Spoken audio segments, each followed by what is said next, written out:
And during that time, I did grad school, I was a teacher, and I was a clinical research coordinator.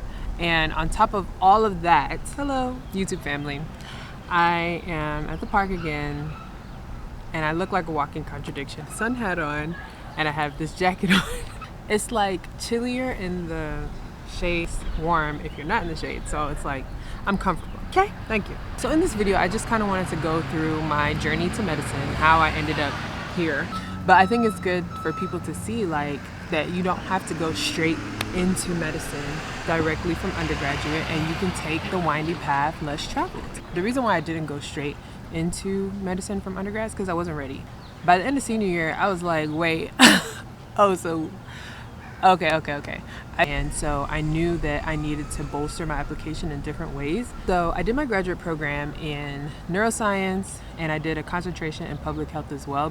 Was to go into Teach for America. So I did that for 2 years, and that was a great experience because I learned how to be like a people person, come in tune with other people's struggles and emotions, and learn how to work with different types of people, different age groups, manage children, manage adults. Got my teaching certificate. I taught AP biology, anatomy, environmental science, regular biology. So I had a whole host of different experiences during those 2 years with Teach for America, and it was a great experience. Can say that it was the hardest thing I've ever done to date.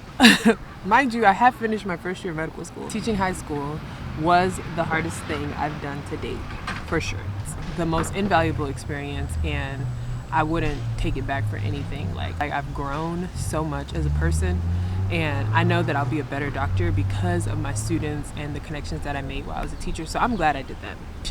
I did my 2 years teaching, and I took 6 months off to kind of figure out like what's next. I knew I needed to like find some kind of career going more towards medicine. Even though I've done a lot of other things, I'm still interested in medicine.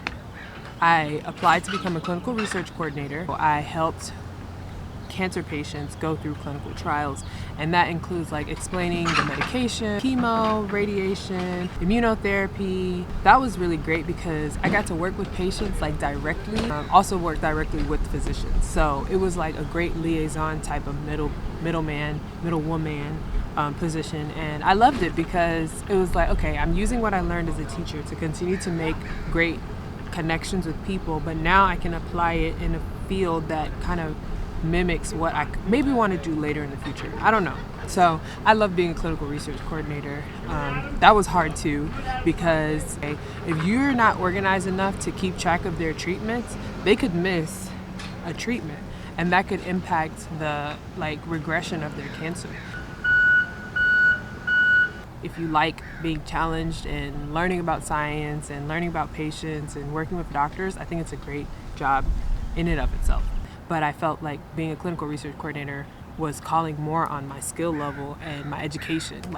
So I applied to medical school during that time when I was a coordinator, and I got in. Fortunately, I got into medical school, and everyone was so supportive. My boss, the doctors, the patients, everyone was really supportive about me going into medical school and continuing on my education in that way. So I loved the team, and it was really great to it was like a sigh of relief, like finally.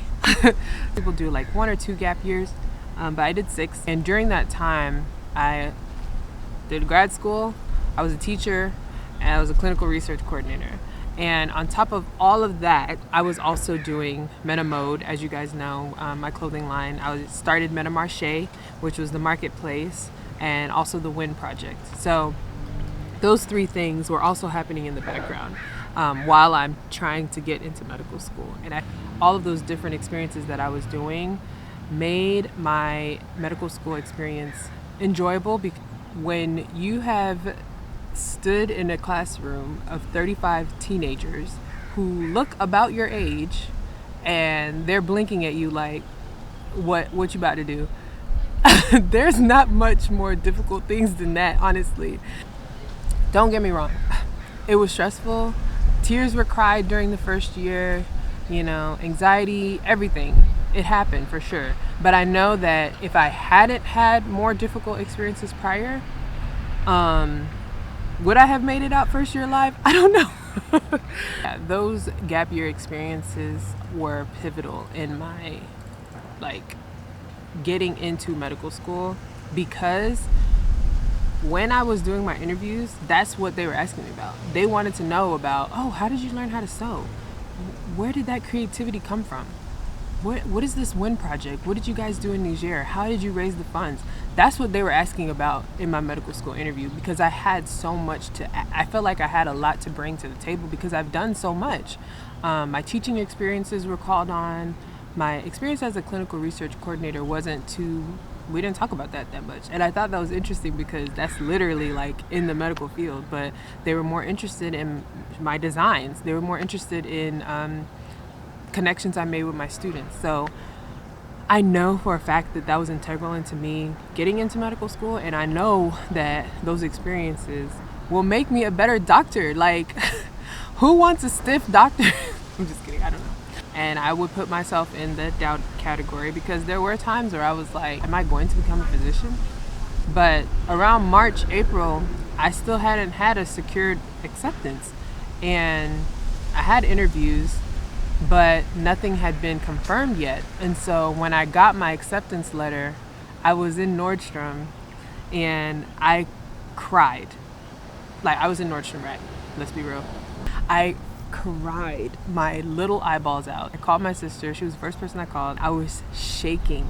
I remember I was shaking. I was in the dressing room and I started screaming, and I was like, I just got into medical school. And everybody in the dressing room was like, congrats.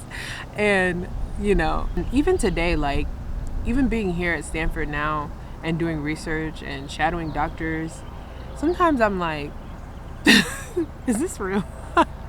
Like, sometimes I feel like I'm dreaming, because this was my dream. This is literally my dream. And it makes me emotional because there was a time where I didn't think it would happen for me. It feels good to know that you're in your purpose and you're doing what you're supposed to do.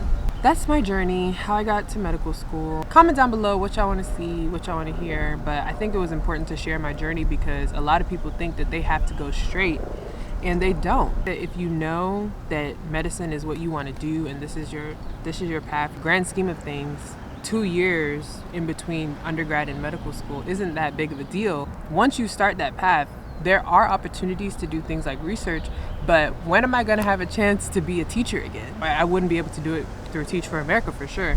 And so I'm glad that I had that opportunity, you know. I even did teaching when I was in graduate school too. And it just makes you more, you know, when you do things, your walk is different. The way you talk is different. The way you interact with people is different because you've done stuff. I'm just grateful, y'all. I'm very, very, very grateful. Follow your passion. And if your passions lead you to medicine, then you can enter medical school. Know your why. Like, hold on to that why, because there will be trying times where you're like, why did I do this? Why am I putting myself through this? And if you have that why behind you based on your past experiences, then it kind of makes you, like, you know, keep you grounded. It keeps you grounded and helps you keep going despite the difficulties. So, because people drop out, people decelerate, people go all the way into residency and be like, I don't want to do this. And I've heard stories even while I'm here in California about doctors going to a specific residency program and then feeling like, this is not what I want to do, switch residencies and have to start over. But I feel like with experiences and knowing your why, it helps you keep going, and you know, like, this is your passion, this is what you want to do. And I also like that there's room to change if you want to as well. But I just wanted to share. This might have been all over the place, I don't know. And this is kind of therapeutic for me to I'm telling y'all, this is my channel, this is not y'all's channel. I'm just kidding. I hope y'all enjoyed this video, and I'm gonna try and keep the content coming. I'm trying. I want to enjoy my time in California, so to sit here for like 15 minutes and just rant is great and have these memories to look back on. So please subscribe, like, comment, share, follow me on IG, and I will catch y'all in the next video. Bye.